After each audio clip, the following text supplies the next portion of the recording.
Hola y bienvenidos a la sesión de repaso de C++. Esta es la primera parte de 2 vídeos donde vamos a ver las características de este lenguaje de programación.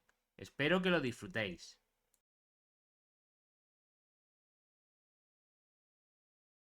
Bueno, pues vamos a comenzar la introducción. Vamos a ver, pero ¿qué es? ¿Qué es C++? C++ es un lenguaje de propósito general, ¿vale? Aunque fue establecido como una extensión del lenguaje C, pero hoy en día ya se considera un lenguaje completamente aparte. Bueno, aparte, se utiliza muchas cosas de C, pero se consideran totalmente aparte. C es C++, perdón. Es multiplataforma, es de alto nivel, ¿vale? Es compilado, no es interpretado. Aunque, pongo ahí, es de alto nivel porque se considera su abstracción de alto nivel. Se puede trabajar a alto nivel, pero también te permite trabajar a bajo nivel. Tal es así que puedes incluso incrustar ensamblador directamente en tu código de C y C++. Y es fuertemente tipado, aunque tiene algún genérico, etcétera, pero al final necesitas siempre un tipo cuando vas a declarar algo. Fuertemente tipado. Para aquellos que no sepan qué es eso, fuertemente tipado quiere decir de que todo lo que voy a declarar, todo lo que yo voy a utilizar, tiene que tener no solamente un valor, tiene que tener siempre ese valor asociado un tipo de cómo voy a guardar eso ahí. ¿Vale? Para que lo sepáis. Por cierto, ese de ahí es el logo de C++. ¿Eh? Luego, pues si lo queréis, pues lo veis por algún lado. Vamos a ver el Hola Mundo. Vamos a ver el Hola Mundo de C++. El Hola Mundo normal y corriente. Vamos a ir viendo cada línea, lo vamos a ir analizando. Aquí tenemos el programa básico de C++, normal y corriente. ¿Qué tenemos aquí? Tenemos, por un lado, esto de aquí que se llama include.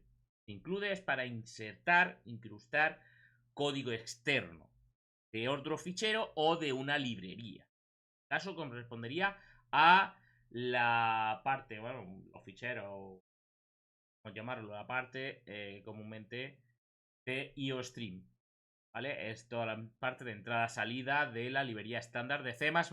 Si os dais cuenta, para aquellos que recuerden de C, en C se ponían los .h. Aquí también se ponen los HPP, que son las cabeceras de C++, pero también se puede poner el nombre así cuando está definido como una librería. Eso se puede hacer, se puede definir, etc.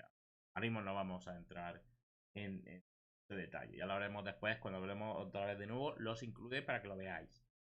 Vale, eso es el include, que es para incrustar, que vamos a incrustar la librería estándar, la parte de entrada-salida. Siguiente, Using Namespace STD.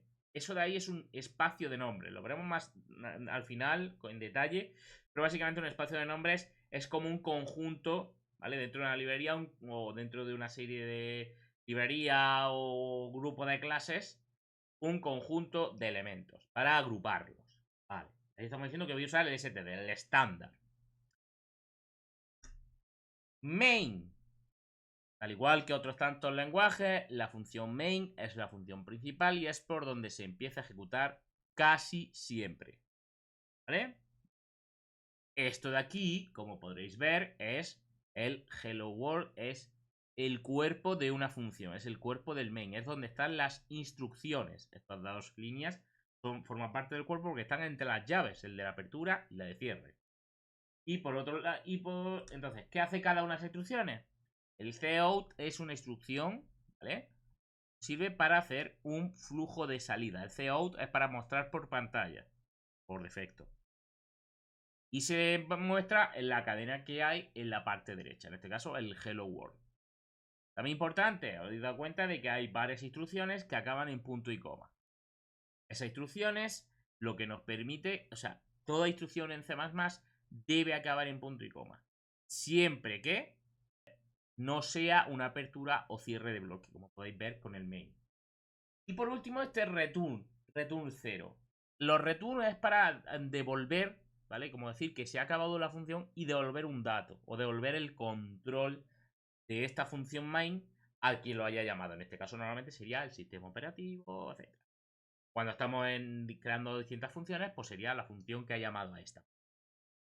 Todo esto nos permite crear un programa. Esto es el programa más básico, ¿vale? Y con esta función, o sea, llave de cierre, ya tendríamos el programa. Entonces, vale, ¿y esto a mí para qué me sirve? ¿Para qué me sirve? Pues esto sirve para lo siguiente. Pues ahora, vale, vamos a arreglarlo. Ahora, el compilador, hay que usar un programa llamado compilador. Un compilador es simplemente un programa que pasa este texto que hemos visto anteriormente a lo que entiende el ordenador. El ordenador solamente entiende 0 y 1. Solo 0 y 1. Esto lo convierte todo a 0 y 1 para que lo entienda el ordenador. Y genera un ejecutable. Que es lo que normalmente le llamamos en Windows los.exe, pero el Linux no tiene por qué tener una extensión. Bueno, pues aquí tenemos cómo se puede compilar un fichero de C++ a generar ese ejecutable. ¿Tenéis? Vamos a, en realidad forma parte de GCC, ¿vale? GCC es uno de los compiladores más comunes. En este caso tiene una parte como extensión para C++ que es la G++, G++. En realidad llama internamente casi al mismo sitio. Pero este está especificado para C++. Por cierto, los ficheros de código de C++ tienen extensión .cpp. Vamos a verlo. Yo tengo aquí hecho mi programita, mi Hello World. Caos. Grande. Este es mi Hello World. Fijaos de que yo aquí no he puesto el using namespace. Porque estoy llamándolo directamente. Puedo llamar directamente o puedo poner ese using namespace para, digamos, acortar cosas. Ya lo veremos más adelante. Esto simplemente hacemos un hello world. Y esto de aquí es simplemente un final de línea. Para poner el enter, para que se vuelva a lo que a escribir. Y no escribiría todo en la misma línea. Y se vería un poco feo. Pero si tú pones el endline, el en L, te lo pone al final. Te pone un retorno de carro que se le llama. Entonces empieza otra vez en el reino. Bueno, ¿cómo se compila esto? Pues pongo G++. Pongo mi nombre de fichero. Hello.ppp. Espacio menos o hola, ¿vale? Para que veáis que se genera el de ejecutar. Ya tengo yo hecho uno de antes de una prueba, pero quiero que veáis que se genera otro. Y fijaos que ahora aparece aquí hola.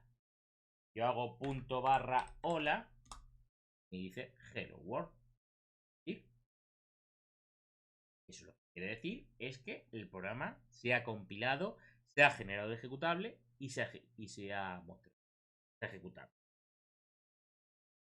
Esto es simplemente compilar, así es como se hace, etc. Vamos a volver a la presentación y vamos a continuar. Esto era el Hola Mundo. Variables y constantes. ¿Qué es eso de variables y constantes? Primero, una variable en programación es simplemente para guardar algo. En el ordenador tú guardas cosas. No ficheros, me refiero cuando tú estás haciendo un programa, guardas cosas. Un número, un nombre, etc. Pues en casi todos los lenguajes de programación, por decir todo, necesitas guardar ese dato. Normalmente es un dato está guardado en la RAM. Tú puedes lo guardar en un fichero, en el disco duro, etc. Pero normalmente cuando tú ejecutas un programa, el programa está en la RAM y en la RAM va a guardar todo. Bien. En C, se utilizan variables. Entonces una variable simplemente es un elemento que se le da un nombre y tiene guardado algo en memoria. Normalmente es un huequecito en la memoria RAM que se llama de una manera y tiene guardado un valor dentro. Ya está, no tiene más. Entonces, luego hay otras cosas más raras, pero eso lo veremos. Bueno, aquí veremos la sintaxis de cómo se crea una variable. Int a igual a 0, punto y coma.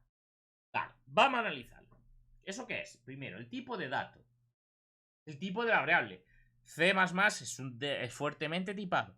Por lo tanto, C++ necesita tipos.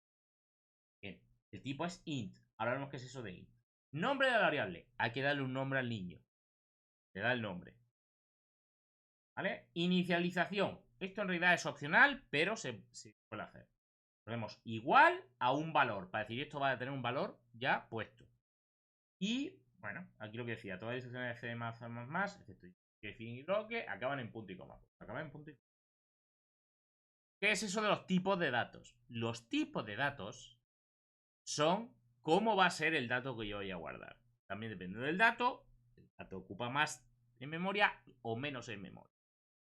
Empecemos por int. Es un entero. Entero básico, es decir, un número positivo.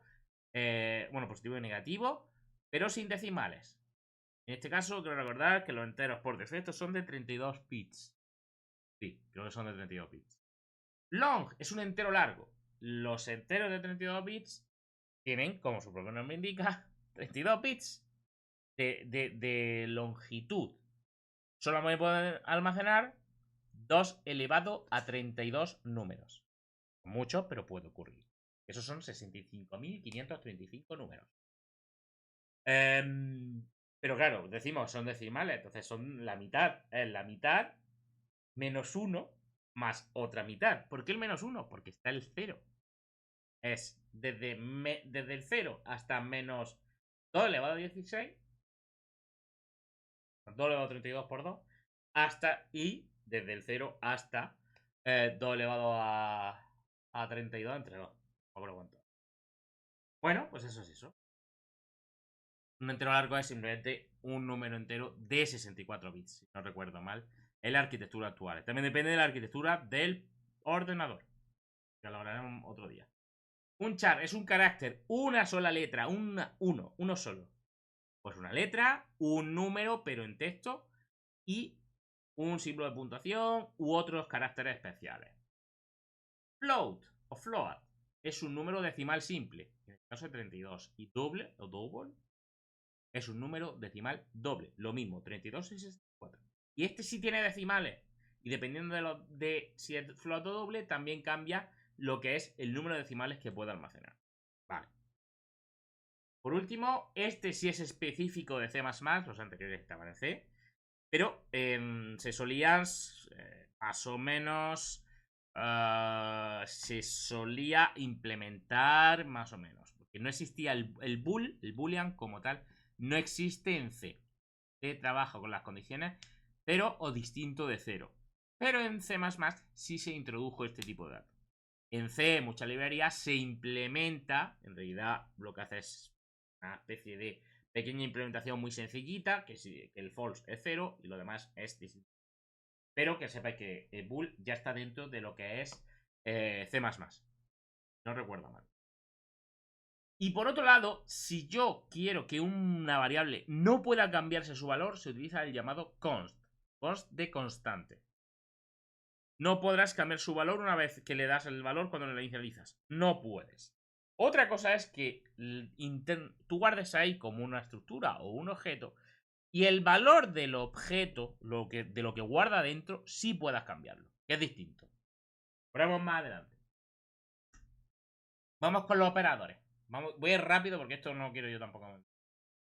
Tenemos. ¿Qué puedo hacer con las variables, con las cosas, con números?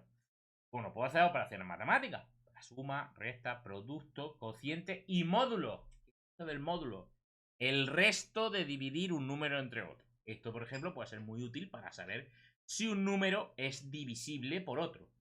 Si queremos saber si un número es par, simplemente saber que el resto con 2 es 0. Por otro lado, tenemos los operadores de asignación, que tenemos el igual, el más igual, el menos igual, el más y el menos menos. ¿Qué es eso de asignación? Es que tú pones un valor, lo que tenga a la izquierda tiene el valor de la derecha. Normalmente es el operador de asignación básico.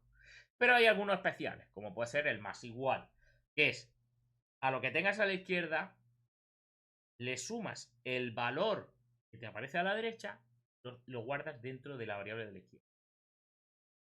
¿Vale? Lo mismo con la resta y esto de incremento y decremento simplemente es le sumas 1 o le restas 1 y lo guardas en la propia variable. Esto se utiliza mucho, y más, etc. Lo iremos viendo con varios ejemplos porque se utiliza muchísimo. Operadores de comparación. Cuando ya vayamos a trabajar con condicionales, necesitaremos comparar cosas. Si una cosa es igual a otra, si es mayor que, menor que, etc. Está el igual que, igual. Y así tienes para comparar que dos valores son iguales. Nada, también decir eso, que este igual que no hay que nunca diferenciarlo del igual. O sea, Este igual es la asignación y este igual es la comparación. Por lo tanto, hay que tener mucho cuidado. Podemos equivocar. El mayor que o el mayor o igual, lo mismo, esto del espacio en realidad es todo junto. O, escucha aquí, igual. Igual, mayor que o mayor o igual que es para comparar números que uno mayor, etc. Lo mismo con el menor o menor o igual que. Y el distinto de esto es que devolverá verdadero, dirá que sí, que es cierto, si algo es distinto a otro, ¿vale? Repito, que lo del espacio es por temas de la plantilla. Es todo junto. También tenemos por último, los operadores lógicos, que sirven para combinar operaciones de comparación, entre otras cosas. Ya tenemos el AND, el OR y el NOT. El AND da verdadero, da cierto, si las dos comparaciones son verdaderas. El OR da verdadero si solamente una, con que haya una que sea verdadera. Y el NOT es simplemente que invierte una comparación. Si da verdadero es falso y si da falso es verdadero. Ahí lo tenemos. También, importantísimo, en los lenguajes de programación se utilizan comentarios. Son partes que el compilador no va a tener en cuenta y sirven para poner comentarios, para decir, oye, esto es por esto, o para explicar el código. Sobre todo es para explicar el código, para el programador, para ayudar, etc. También existen algunas extensiones que te permiten hacer documentación dentro del código y por lo tanto se va generando una pequeña bibliografía en el código que incluso los editores te lo leen y te permiten verlo. Tenemos el comentario de línea, barra, o el barra asterisco, con asterisco barra. El barra es todo lo que hay a partir de ahí. En esa línea es un comentario y el barra asterisco es el comentario de bloque. Cuando empieza uno, hasta que no ponga el otro, todo es un comentario. Vamos a lo importante, estructuras de control. Aquí es donde, digamos, empezamos a ver ya más cosas. Ahora ha sido un poco que veamos todas las operaciones que tenemos, etc. Vamos a ir bien, bien, perfecto. Empecemos con el if. Bueno, lo que yo decía, un if es la primera estructura de control.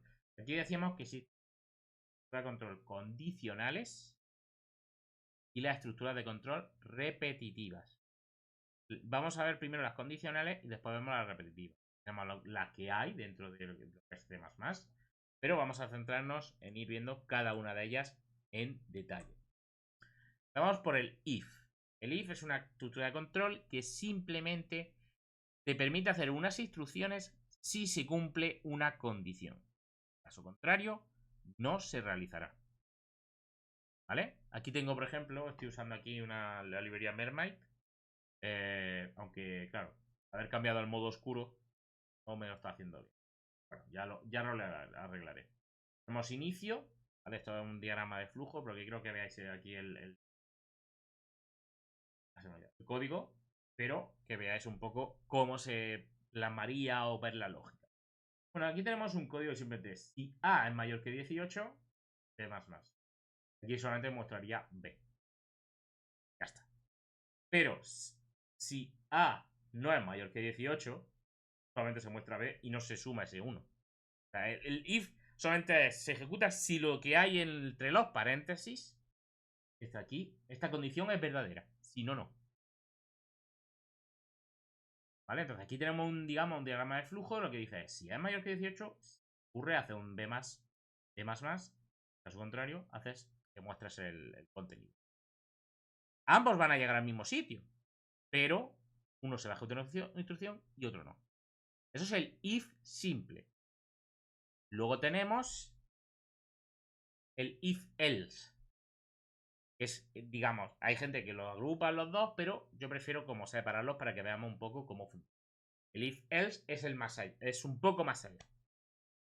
Simplemente es, en caso contrario, ejecuto otra acción. Si ocurre una condición, ejecuto una cosa, en caso contrario, ejecuto otra.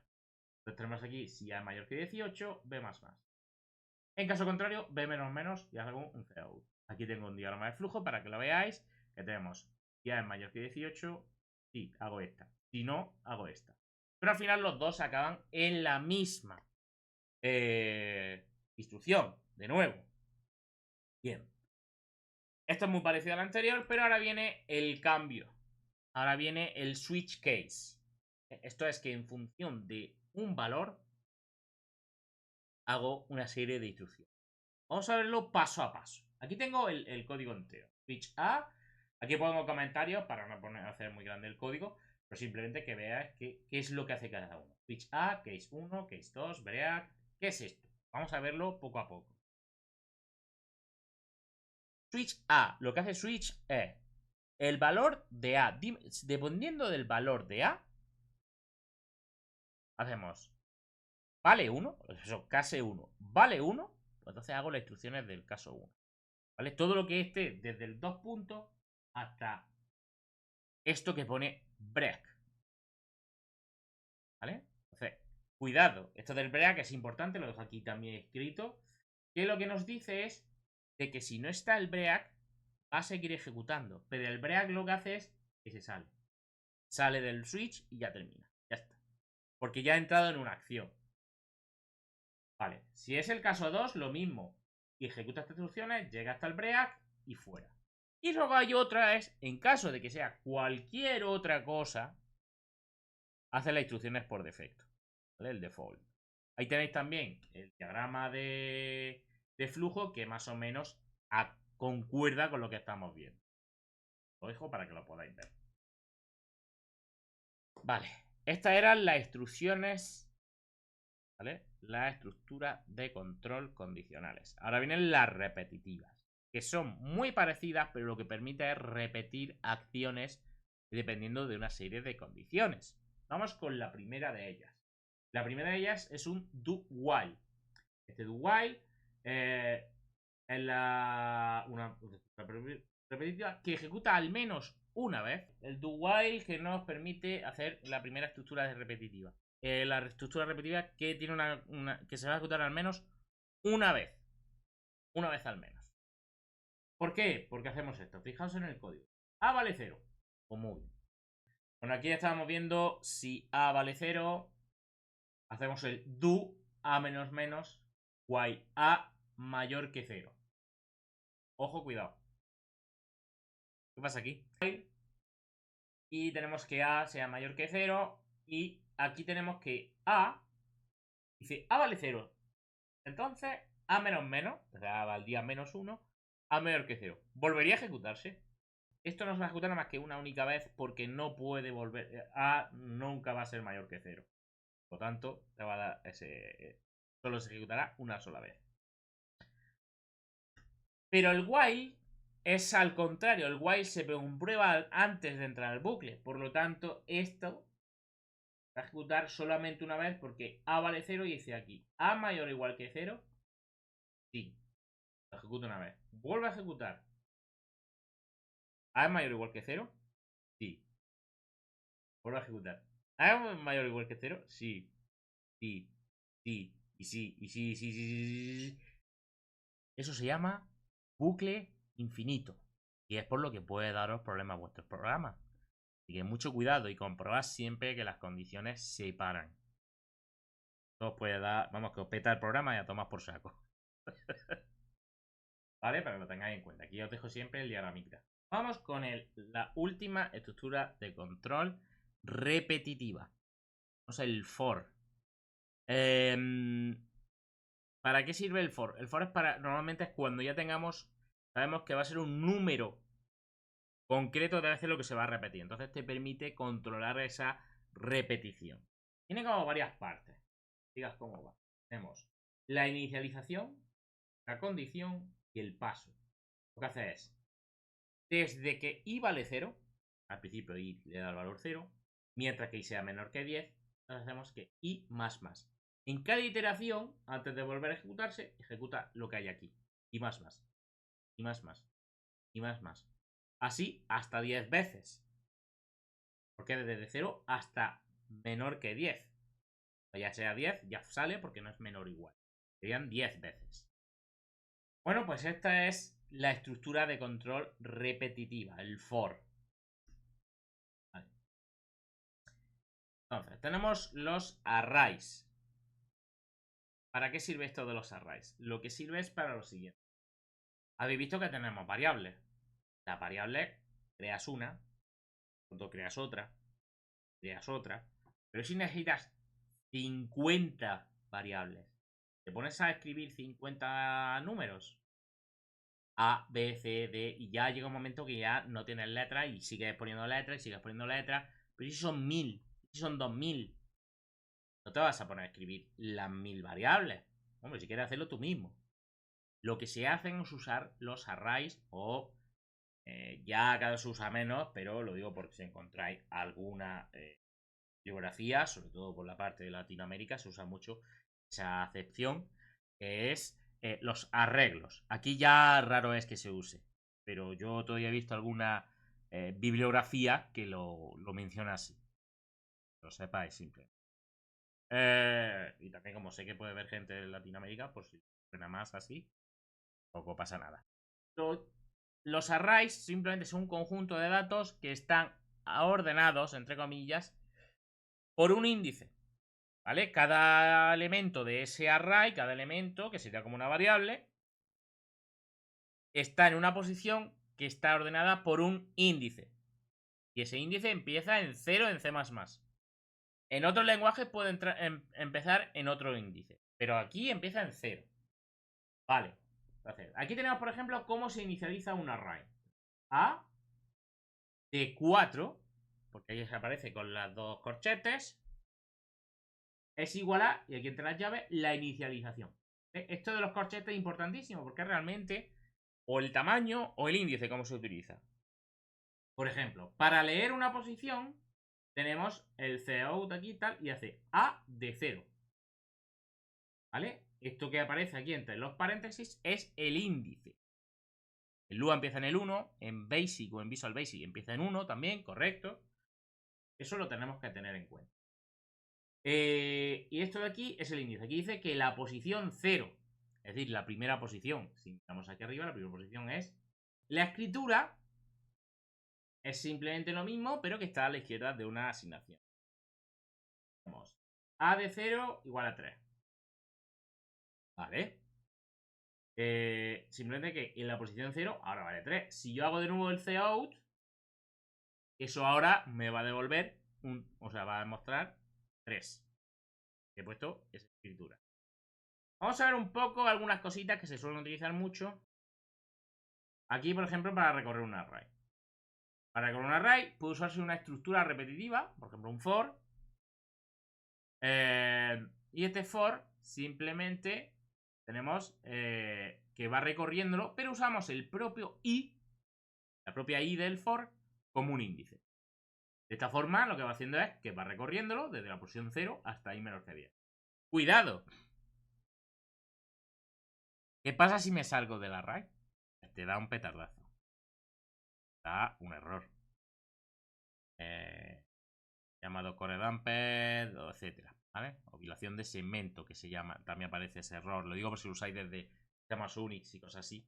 Pero si no, pues te va a dar un error de memoria. O te puedes ir a una memoria, vete tú sabes dónde te vas y te revienta tu programa. Por si tu operativo te dice a dónde vas, mi niño.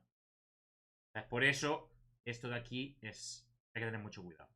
Vamos a suponer que aquí no hay ningún problema, que tiene 10 posiciones, lo recorre. Y para inicializarlo, aunque se puede hacer manualmente, lo puedo inicializar de igual forma con un for. ¿Vale? Son formas de utilizar los arrays. Vamos con los enums y struct. ¿Qué son esos de los enum y struct? Tenemos, por un lado, los enums. Los enums son tipos de datos, por así decirlo, personalizados, que tienen una serie de valores predefinidos. Por ejemplo, ahí tenemos el enum colores. Tenemos rojo, verde o azul. Ya está. Que a cada uno se le da un valor. El rojo es el 0, el del 1. Cuando yo pongo eso, utilizo este enum, pues es como si pusiera ese número. Entre comillas. Hay que diferenciarlo de los defines que veremos después. Esto es simplemente un tipo ya personalizado. Los defines no los ejecuta el lenguaje, entre comillas. Los defines los hace el compilador, por decirlo. Es como para evitar copiar y pegar. Lo veremos después. Y los structs, una estructura de datos que es simplemente para hacer tipos de datos compuestos. Es decir, a partir de una serie de variables pues crear como un tipo con conjunto, todo ya compuesto con diferentes datos. Por ejemplo, aquí tenemos una estructura que tiene la edad y el nombre. Esto de aquí que veis que es un array de caracteres, esto lo estoy poniendo así, pero en realidad en C existe el tipo string. Aquí lo estoy mencionando así más que nada para que entendáis que al final una cadena de caracteres es un array de caracteres. Es un carácter uno detrás de otro. Ahí pone que tiene 30 posiciones, etc. Lo digo porque podéis verlo en muchos programas así. Vale. Y aquí tenemos que va a ser el tipo persona. O sea, el string se llamará persona. Esto es como una variable aquí, pues. ¿Cómo puedo acceder a cada uno de esos campos? Bien. Simplemente con los operadores. O punto o flechita. Aquí aparece un espacio, pero por lo mismo, porque la plantilla me lo cambiaba a flecha. Pero es guión mayor que. Simplemente es cuando se trata de una variable. El propio string es una variable. Se utiliza el punto. Cuando se utiliza un puntero, es la flechita. Pero ¿eso qué es un puntero? Los punteros son variables especiales, vamos a decir. Aquí viene la madre mía. Aquí viene por lo que todo el mundo odia a C y C++. Pero sin embargo, es uno de los puntos fuertes de estos lenguajes. No hay que tenerles miedo. No hay que tenerles miedo. ¿Qué? Voy a explicarlo. Seguramente me habéis visto usarlo en algún otro directo. Aquí pongo un puntero y ala, y pongo ahí un puntero y tiro para adelante. Pero prefiero que lo veáis bien y que lo entendáis bien. Un puntero, normalmente cuando nosotros creamos una variable, la variable se representa como un valor guardado en una dirección de memoria. Y es el concepto, dirección de memoria. Una dirección de memoria que es simplemente un bloque dentro de mi RAM. Imaginad que vuestra memoria RAM es simplemente un montón de huequecitos para tú guardar cosas. Básicamente lo que es. Y cada bloquecito tiene una dirección. Es como una casa, tiene tu dirección, nombre de calle, número, portal, tal, pues lo mismo, ¿no? Tiene una dirección. Que normalmente se guarda con formato hexadecimal. Bien. Pero los punteros no almacenan datos. Almacenan direcciones de memoria. Por lo que almacena una dirección de memoria en la que se almacena un valor. Normalmente. Se puede hacer puntero a puntero a puntero a puntero. Y son direcciones de memoria que van a direcciones de memoria, que van a direcciones de memoria, que van a direcciones de memoria. Pero que sepáis que existen. Simplemente es una variable especial que en vez de almacenar un valor, almacena otro valor, obviamente, pero ese valor es una dirección de memoria. Aquí tenemos cómo se declara. Pone int asterisco a. ¿Vale? Sé que es un concepto que es muy complejo, pero créeme, son muy potentes, sobre todo cuando trabajamos a bajo nivel. Y cuando hay pocos recursos, hay que usarlos, sí o sí. Vale. ¿Cómo podemos trabajar con punteros? Hay dos operadores principales. Tenemos el operador ampersand, ¿vale? Un solo ampersand. Devuelve la dirección de memoria de una variable. Y el operador asterisco es un operador que devuelve el valor de una dirección. Vale, vamos a ver ahora mismo. Fijaos. Aquí tengo un ejemplo. B, una variable llamada B, que vale 3. Muy bien. Pero yo hago ahora int asterisco A igual a ampersand B. Lo que guardo en A es la dirección de memoria de B, que almacena un 3. Si yo pongo ahora, aquí no aparece, si yo pongo ahora cout de asterisco A, es lo mismo que poner cout de B, porque es la misma dirección de memoria. Apunta al mismo sitio. También importante, ya habiendo mencionar que los arrays en sí mismos son punteros. ¿Vale? Son punteros. De esta forma, ahí tengo un error, ahí habría un error.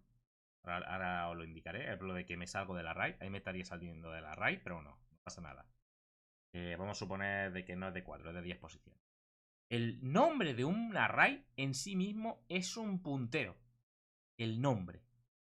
Entonces, gracias a eso podemos utilizar la llamada aritmética de punteros. Fijaos este ejemplo. ¿Vale? Suponéis que aquí hay un 10, ¿vale? No un 4. Entonces, o aquí hay un 4. Luego lo modificaré, no os preocupéis. Dice, A tiene 4 posiciones que la 0, 1, 2 y 3. Borro esto y hago desde i igual a 0 hasta igual a 4. Entonces hago cout de, fijaos, a más i. ¿Lo que es? A más i. A, el nombre de un array siempre es un puntero. Por lo tanto, a más i es como ir desplazando ese puntero una posición de memoria. Una posición de memoria. Una posición. Por lo que estoy recorriendo el array igual. ¿Vale? Lo digo porque podéis encontrar este tipo de truquitos para el tema de recorrer la memoria, etc. Pero eso se llama aritmética de punteros. Vamos con las funciones. ¿Qué es una función? Una función en sí es un subprograma que lo que nos permite es ejecutar, o sea, hacer que mi código no sea gigante, sino que se vaya haciendo en trocitos pequeños. Y así es mucho más fácil de crear el programa. O sea, de leerlo, etc. Para un programa, si lo haces todo en un mismo fichero, al programa le da igual. Ahora, pero para ti, va a mantenerlo y leerlo, no te da igual. Bueno, pues tenemos aquí, por ejemplo, cómo se crea una función. Tiene normalmente dos partes. Por un lado, tenemos prototipo, función se le llama, esto de aquí. Tipo de valor que devuelve. Si no devuelve nada, se utiliza el tipo void, ¿vale? Tipo nada. El nombre de la función y entre paréntesis los tipos, aunque también se le puede poner el nombre de los parámetros, de cada uno de los parámetros, separados por comas. ¿Vale? Y luego se pone punto y coma. Ahí no se está implementando, aunque puedes. A ver, pero yo a mí me gusta separarlos siempre. Luego está la implementación, que lo que se hace es crear esto. Int suma, y ahora aquí sí le pongo nombre a los parámetros. Estos son los nombres de los parámetros, son como variables, pero ¿qué se le pasa a la función? Y hacemos return. Return a más b. Return es una instrucción que lo que hace es devolver el control al programa que llama esta función y te devuelve un valor. Si no pones nada porque es un void, simplemente termina la ejecución. Ya está. Y por otro lado, ¿cómo se llama esta función? Simplemente en el código yo pongo, aquí pone int c suma y le pongo 2,2. 2 más 2, eso devolverá 4 y lo guardará en c. Pero lo ha ejecutado en un programa aparte y a ti te devuelve la ejecución ya hecha. Lo dicho, esto es para separar, para ir haciéndolo poco a poco. Vale, también importantísimo. Se pueden pasar los parámetros de dos formas. Una, por copia, que es lo que hemos visto ahora mismo, que se le pasa, y entonces aquí en esta variable, en A y en B, no se guarda el 2 este que hemos pasado. Se pasa una copia de ese 2, de esos doses. Pero se puede pasar por referencia, que es utilizando nuestros amigos los punteros. Fijaos lo que hago aquí. Dice, se pasa una referencia, es decir, un puntero. Y fijaos lo que hago aquí. Dice, void, es decir, no devuelve nada. Doble. Se le pasa un puntero a un entero. Vamos a mirar el código. Aquí viene la madre mía. Dice, asterisco A igual a 2 por, que también con asterisco, y entre paréntesis, asterisco A. ¿Eh? ¿Cómo? Vale, os lo explico. Estamos usando punteros, entonces para yo poder trabajar con el valor de un puntero he dicho que ahí está el operador asterisco. Pero que también el asterisco es el del por, cuidado con eso. Por eso pongo lo de los asteriscos, para que no se equivoque. Aquí lo que estoy haciendo es, el valor que tengas en A va a ser valor, ahora es 2 por el valor que tuvieras en A. Entonces, si A, supongo, aquí que tengo una llamada, A vale 3. Aquí llamo a A doble con la dirección de A. Entonces, A va a valer, si A vale 3, aquí valdrá asterisco A, esto vale 3. Por 2, 6. ¿Dónde lo almaceno? En el valor de A. Eso es asterisco A. Entonces aquí, cuando yo llamo a esta función, no hay un retorno, ¿vale? No hay un return, pero el valor, el propio parámetro, ya también sirve de salida. Eso es el paso por referencia. Tienes ese. Instrucciones preprocesado. Existe una serie de instrucciones que son dadas por el compilador, pero a lo mejor no forma como tal parte del lenguaje de C. Son una serie de instrucciones que se ejecutan antes de hacer la compilación, porque se utilizan sobre todo para organizar mejor el código, evitar repeticiones e incluso hacer que, dependiendo de lo que tú estés ahora en ese momento compilando, imagínate, estoy haciendo la versión para Windows, o estoy compilando, aunque es el mismo código, puede haber partes que sean necesarias porque son dependencias del sistema. Aunque el lenguaje sí es multiplataforma, pero hay algunas dependencias que por las librerías que estemos usando solamente se utilizan en uno o en otro. Gracias, es así. Entonces aquí tenemos que tenemos nuestro include, tenemos define, if, def, and if. ¿Qué son esas cosas? Vamos a verlas. Por ejemplo, para incluir se utilizan los includes. Esto es que coge un fichero externo y lo pega dentro de otro fichero. Ya está. Se utiliza normalmente para ficheros cabecera que vienen como las definiciones. Las implementaciones se hacen en otro lado. Normalmente se separa así. Se hace la definición en un sitio y la implementación en otro. Para hacer temas de interfaces, etc. Para hacer, por ejemplo, la versión de no sé qué aquí, la versión de no sé cuánto aquí. Lo que tú necesites, o ya usas una implementación o usas otra. Pero la cabecera es la misma por retrocompatibilidad. Por ejemplo, si nosotros hacemos un emulador, ¿vale? No sé si conocéis el famoso libretro. Si nosotros queremos implementar un emulador, queremos que sea compatible con ello, libretro lo que te da es un punto H que diga, mira, tú tienes que hacerme estas funciones siguiendo estas instrucciones, tú la implementas, entonces tú creas una implementación. Pero la interfaz es común a todos. Todos los que te sean compatibles con libretro utilizan ese punto H. Un ejemplo. Aquí tenemos el include de iostream y aquí un include de mi fichero. Fijas en una pequeña diferencia. Este utiliza el menor que, mayor que. Y este utiliza entre comillas. Y además este aparece la extensión del fichero y este no. Esto es porque es una librería del sistema. Normalmente la librería del sistema o que he instalado se utilizan con esto. Que puede obviarse, entre comillas. Y esto de aquí es porque es en mi carpeta, dentro de mi sistema.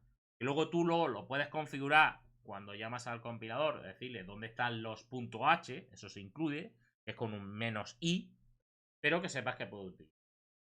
Luego están los defines. Los defines son para hacer, vamos a decir que son constantes. Es básicamente para hacer bloques de código que son repetitivos, por ejemplo, un valor que sabes que es un valor constante.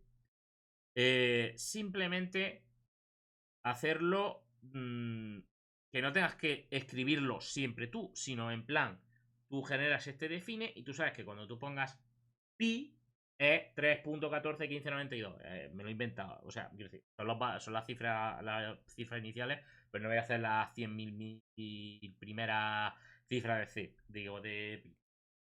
Pero bueno, es simplemente cuando tú pongas pi, pues será ese valor. Si por algún casual, yo que sé, cambia el mundo, cambia la matemática, que eso es imposible, y cambia el valor de pi, porque ahora pi es 3 exactamente, referencia, entonces no tengo que irme a mi código y buscar en todas las partes que aparece esa cifra pi, o sea, esa cifra de 314, ahora cambiarlo a 3, sino yo me voy donde está el define, cambio de esa valor, en vez de 314 ahora es 3 y ya está. Y no tengo que modificar todo mi código. Entonces son muy útiles los dos. También se utilizan para macros. Son funciones que en realidad es como un bloque de código ahí tal cual incrustado. Son muy rápidas y son muy útiles en muchas ocasiones. No hay una llamada, no hay un retorno. Es simplemente copiar el código. Y luego están los if, ndef, etcétera, ¿vale? Procesado, perdón, que nos permite decir, bueno, si aquí, por ejemplo, si no está definido Windows, es decir, que está donde sea, o que está definido Windows como una variable, como que estás en un sistema Windows, pues entonces incluyes esto. Puedes poner aquí un else diciendo, oye, pues si estás en otro, pues incluyes el que es el de Unix o el de Darwin, etc. Lo digo por el tema de los sistemas operativos, que es muy común. ¿Vale? Entonces, que lo sepáis. Y espero que hayáis disfrutado. La presentación la subiré en breve. Así que Hasta la próxima. Hasta luego.